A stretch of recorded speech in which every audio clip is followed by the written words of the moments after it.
Hi everybody, this is Sean Overton with OneStepRemove.com, and in this video I have Hatem El-Attabani from TradeSys Advisors. Hatem is an expert in emerging markets and he has most of his experience here in Dubai. Hatem, can you tell us a little bit about your background? Yeah, Sean, thank you very much. It actually all started back in 2006, the start of the boom of the local equity markets here in the UAE. That's when we started our boutique investment bank. Markets tend to move in the same manner, and they always start with being retail driven and evolve into institutional driven markets. So this is around 2006? Yes. And when you started this boutique investment bank, you guys were just mainly focused on retail clients at the time? At that time the market as a whole was driven by retail investments, and we followed the track record of developed markets and how they evolved from being frontier to emerging to developed. And we noticed that during the evolution process, markets transformed from retail driven to institutional driven, and we expected that the same thing was going to happen in the UAE. Okay, so you're running a brokerage and you're expecting institutional business to pick up. What did you do about that? You know what we did is that we focused on retail market because that's where we earned our bread and butter, but at the same time we laid down the infrastructure that would enable us at one point in time to start catering for institutional clients once they decided to enter and invest in the local markets. We started communicating with institutional clients. We started getting in touch with them, trying to show them the value added that we bring to them, and trying to basically encourage them to start investing in the UAE market and investing through us. Okay, so when an institution is looking at a frontier market and they're trying to decide where they want to focus their attention, how did UAE come up on the radar screen for these guys? UAE was always like an icon for a lot of these investment banks. The real estate boom that happened in the UAE starting back in 1997, accompanied with the influx of huge foreign investors, foreign banks.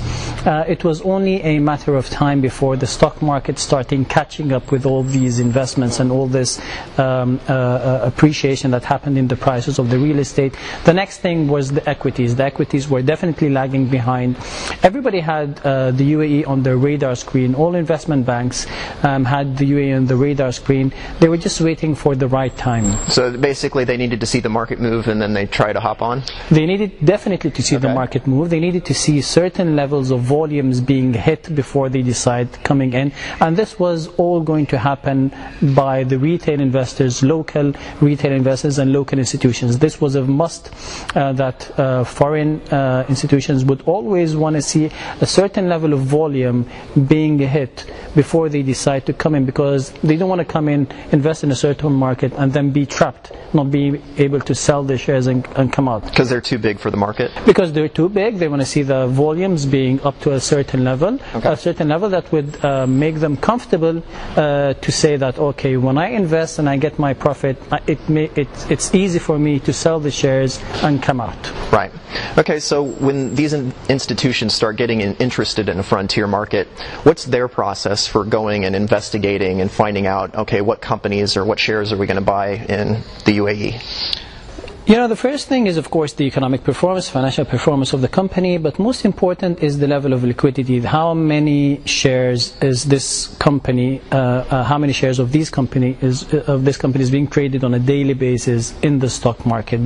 This is a very important criterion for an international investor to really concentrate on and think about before deciding to enter into a certain investment in the equity, because it's very important that they make sure that whatever number of shares they want to buy is actually in the market and they can easily pick it up, and whenever they want to exit this investment, it's also again as easy as possible for them to exit this investment. This is the first thing. The second thing is whether they have the local partner that they can really rely on, and in this case it's us. Right, that's where you come in as the broker. Exactly, we come in as a broker, we execute their orders, but they really focus very much on a number of things with regards to the local partner or the local broker. First of all, what color, what ideas do you give them every day? So you might say, look at this telecom company, or look at this real estate development firm. But you have to justify it. You have to tell them, look at this telecom company because... Valuations or... Valuations, they know it. Okay. They know it very well. They have very good research houses that provide them with valuations. I think they're more interested actually in knowing what the local sentiment is. They need you to be their eyes, their ears, and basically reflecting the local sentiment towards the share. They need you to give them ideas. They need you to give them market talk. What are people saying about this? So they want to know editorials in the local papers and what you're hearing in the shopping mall. What you're hearing in the shopping mall, okay. What are you hearing from other local investors, high net worth investors, what are local institutions saying? They need basically to know everything that they cannot know while sitting at their offices back in the UK, at Canary Wharf or New York, right. Some things that they cannot feel and sense, so they need you to reflect that to them, they need you to relay that to them, and this is what they call the market color. Every day in the morning you need to send them the market color and the market sentiment. So, I mean, what is that? Because that's such an intangible, right? You look at valuations and you say that your PE ratio is too high, I'm not investing. With market color, that's such a fluffy subject. How do you present that to them so that it feels like it's valuable information? You know what, because it's a characteristic of frontier markets and emerging markets that not everything is really based on scientific methodology.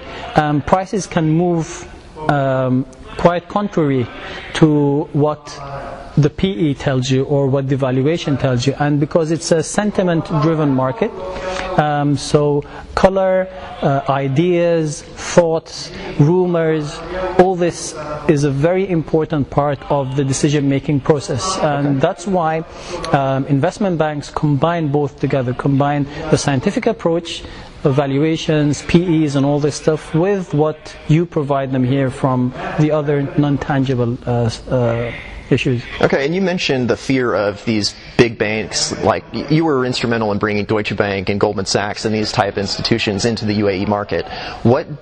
What size do they need to see in the market? Like how many millions of dollars are they looking to trade at a bare minimum in a company? You know what? They do trade quite a substantial amount of volume. I remember when we were executing orders for the likes of the Deutsche Banks, the HSBCs, Morgan Stanleys and all these people.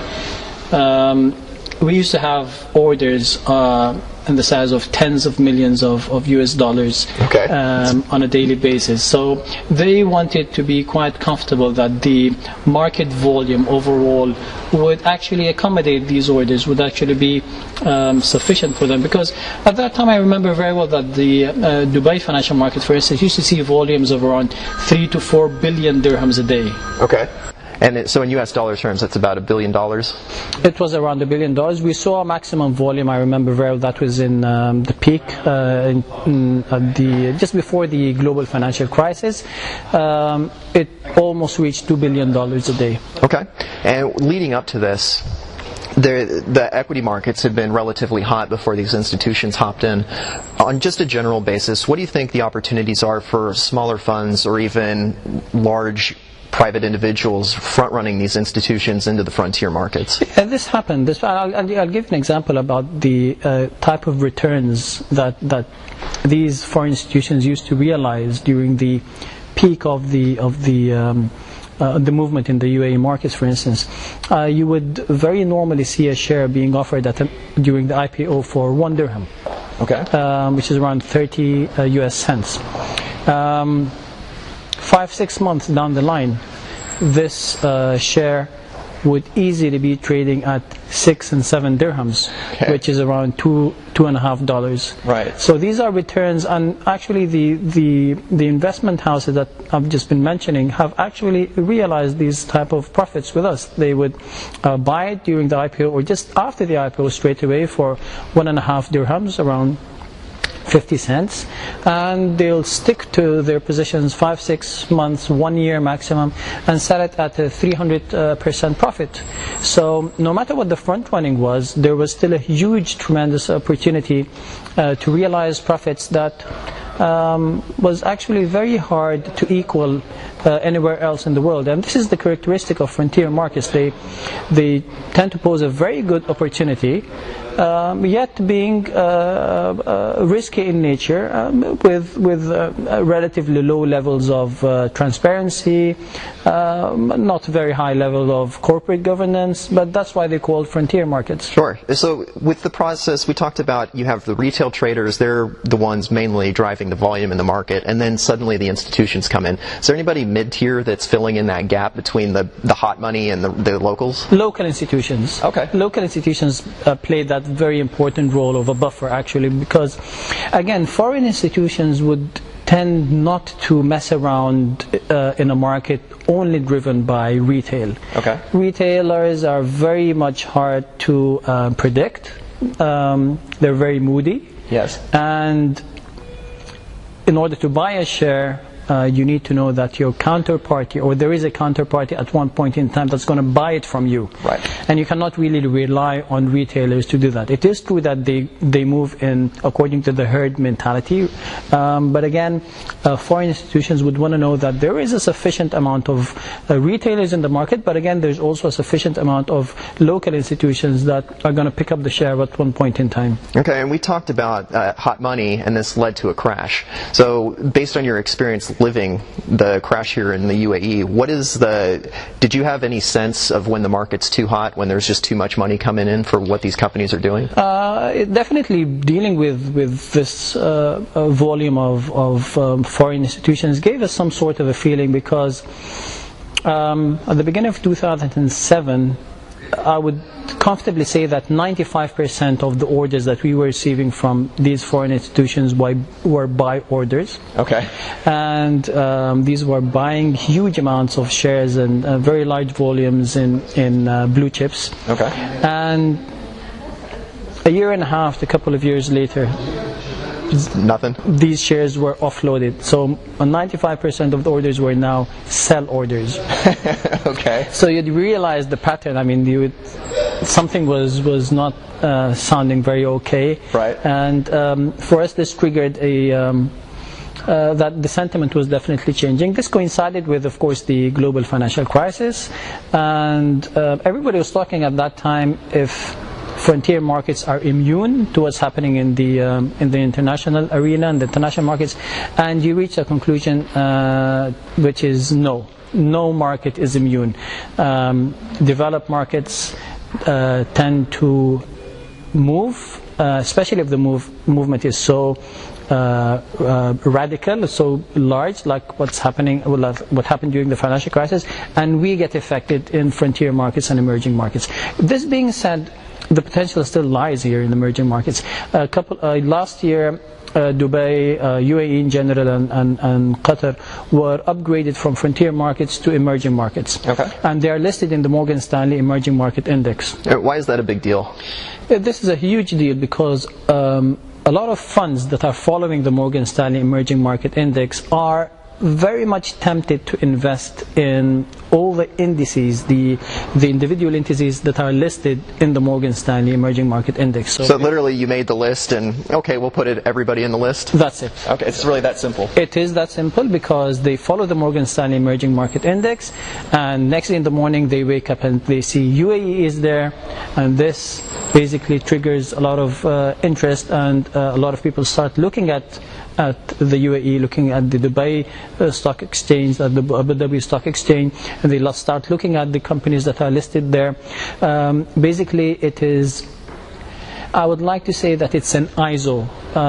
If you are very much quality control, oriented, right, and you would not buy a certain product if it's not an ISO product. It's the same thing here. A lot of these funds would not really touch a market if it's not Morgan Stanley listed. So, okay. So this analogy would just give you some sort of of a sense of how important it is. Some people would like to translate that into figures. Some say that, well, if the UAE is listed in the Morgan Stanley index, then it's going to see 30 billion, 40 billion, 10, whatever the number is, worth of flow into its markets.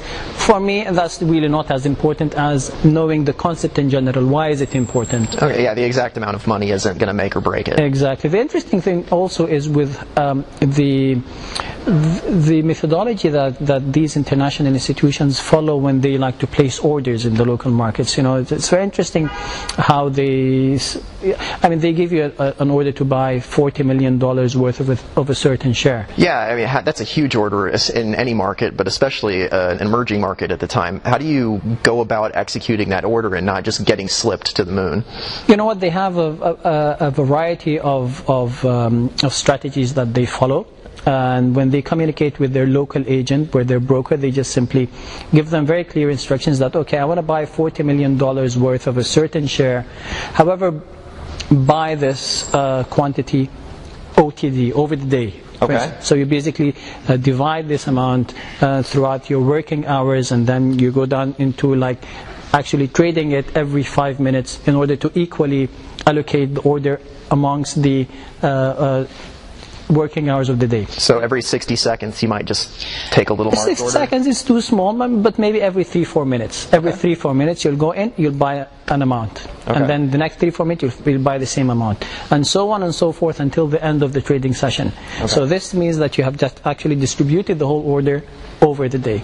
Some other trader would come and tell you, well, I want to buy $40 million worth of this share, 1/3 of the volume, meaning to say that at any point in time he does not want to be more than 1/3 of the traded volume. So if the traded volume right now is 1 million shares, he needs to make sure that he has 300,000 of these shares. Okay. If it's 5 million shares, he needs to have 33% of these 5 million shares, which is around 1.5 million shares. So on and so forth. Like you just go progressively with, as the volume increases, you need to make sure that you're always 1/3 of the volume traded in the market.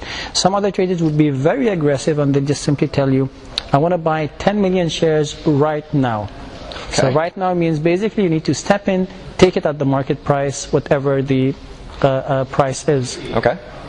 Different strategies, different methodologies, all depends on what they want to do with the share. If they're like hedge funds that want to keep the share for a short time as possible, they want to buy it aggressively because they actually want to move the market. They want the market to follow them. Okay. If these are more of a long-term investors, they want to buy it very slowly so that not to move the market. Okay, and that's one really interesting element of trading. Most people hear trading and they just think returns, but you guys are actually traders just following directions. Definitely, yes, there is. We are traders following directions. However, the quality of execution is so important for international customers, international institutions, because with very large volumes, like if you want to go buy 10-15 million shares of a certain company, 0.1 cents or 1 cent would make a difference in this amount. So they want to make sure that you have actually executed it as efficiently as possible, that you got them the best possible price.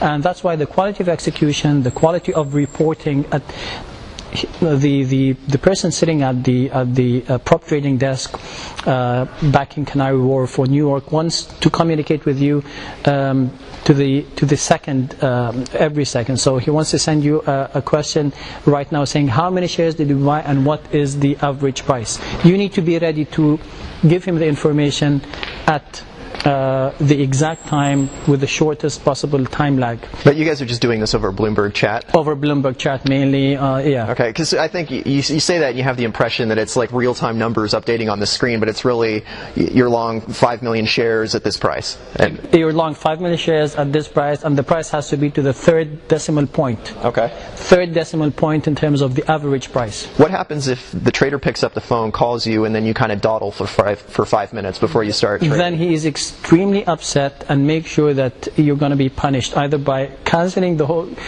terminating the whole account, or actually having you stay for 2-3 weeks without a single order. Okay. And this is very unpleasant for him because we have to understand that the prop trader sitting back there is not only looking at the UAE markets, looking at 5, 6, 7, 8, 10 markets at the same time. So he has a broker in each and every of these markets. Okay. So he communicates with you, and he communicates with another 7, 8, 10 people at the same time. Right. So he doesn't have time actually to waste. Okay, so he's just depending on you entirely. He says go, and he's expecting you better do this. And that's why when the trust is really being built, they tend to send us orders like, okay, I want to buy 20 million shares, your discretion. So basically, execute it the best way you see is appropriate. Of course, you never get this trust except after really proving to him that you deserve it. Right, because there are probably examples of people front-running orders and taking a little too long so they can.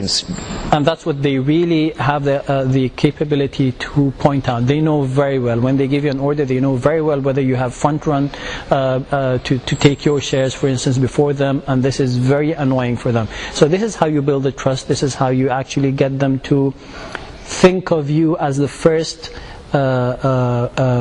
broker that they want to give you the order once they have it. Okay, yeah, it's by not being greedy, by treating your client right, that's how you're building the trust. Basically, give them the service and the after-sale service also. The after-sale service is the confirmations that you send them at the end of the day, okay, with the number of shares that they bought, the average price to the third decimal point, including your commission, including your fees and everything. Because only then would they settle the payment. Right. Yeah, because if you don't give them the exact information, you as a broker would be in a position where the information is not clear to them. Accordingly, their accounting department won't be able to calculate the exact amount to settle the payment, and in front of the regulatory bodies, I have defaulted as a broker. Okay. So you need to have your client settle the payment so that you would not default. See, and that's such an interesting thing because you hear a lot about these back offices, especially with the investment banks in New York, and they've got the stuff in New Jersey. But you think surely they automate these things, but they don't. No. This is a very high level of communication, personal communication. We have their accounting department talk to our accounting department. This is what happened. We send them confirmations at the end of the day, Excel sheet confirmations with the name of the share, the number of shares, the average price to the third decimal point, what exactly the amount they need to settle to us. They have our bank details, then they transfer the amount. So it is a lot of communication. I find that hilarious that these guys make billions of dollars in a quarter, and then they've got an army of accountants and people following tickets and doing this stuff manually. That's it. Our accounting department gets involved with their accounting department. They communicate with each other. Of course, after some time, it becomes automated. The communication becomes very less. But at the beginning, there is quite a high level of communication. Okay. And then we talked a lot about the current state of the UAE market, and there's definitely a lot of money flowing into the UAE, not just because of the upgrade to an emerging market, but also, you guys mentioned the Arab Spring. What's the effect of Where's that money going here in the UAE, and specifically, how's that affecting the stock market? To understand this, we need to go back in retrospect and see that the real estate boom that happened in the UAE 2004, 5, 6, 7, and then crashed in 2008, this was highly speculative in nature. At that time, the financial institutions used to give very high level of leverage for the real estate end users. The mortgage was like you pay 5% of the price of the real estate, and the bank would finance 95%. And this has created a very high level of speculation. And once the prices started going down, this was exacerbated by a lot of people who want to go in and plunge the prices of their real estate because they need to repay the finance to the banks.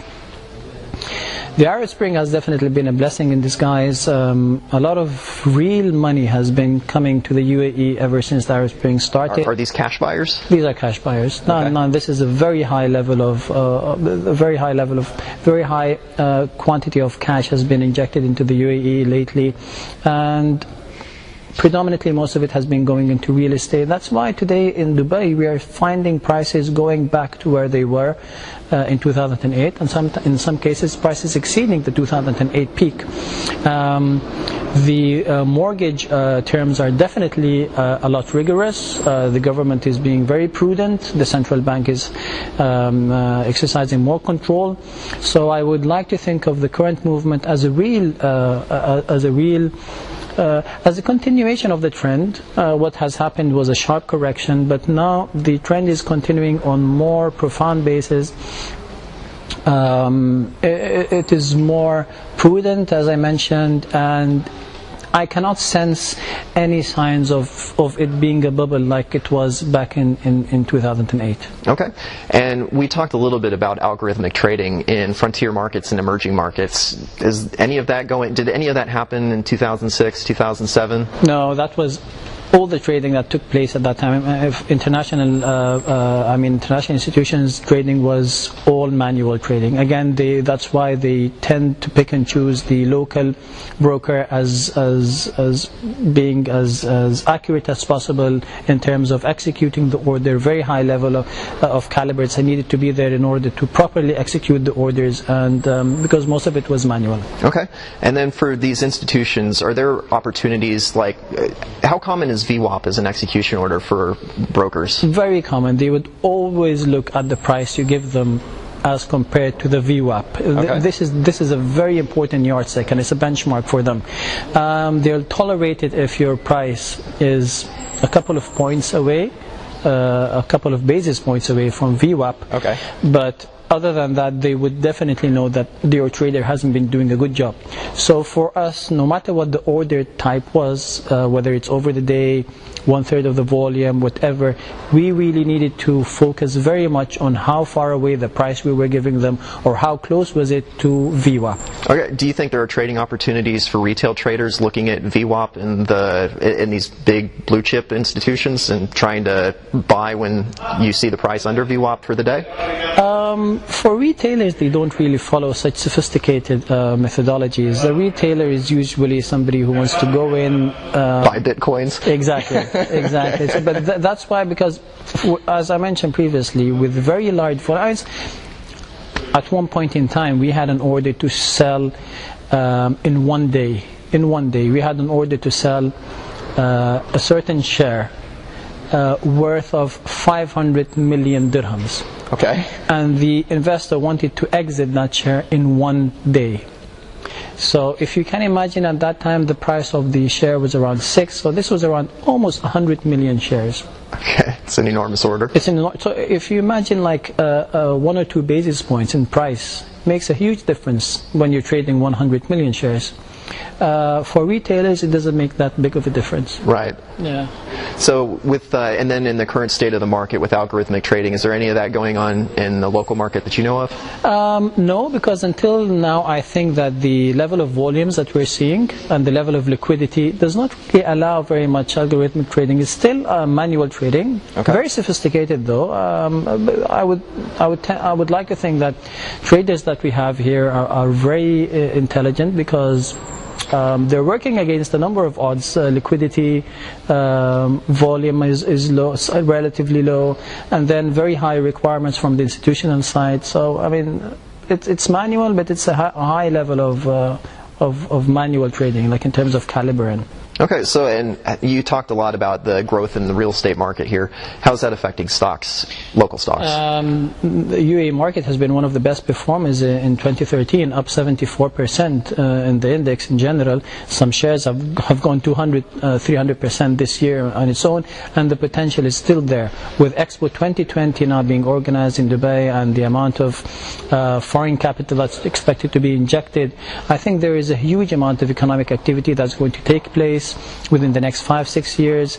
I think real estate companies are going to realize huge profits. Financial institutions are going to realize huge profits, because basically they are going to find themselves in a position where they have to finance mega infrastructure projects. Yeah, so what is Expo 2020? Why is that a big deal here? You know, the Expo in general, whether it's in Dubai or last time it was in Shanghai, or this is the fair of the world. That's how people people define it. It's the fair of the world.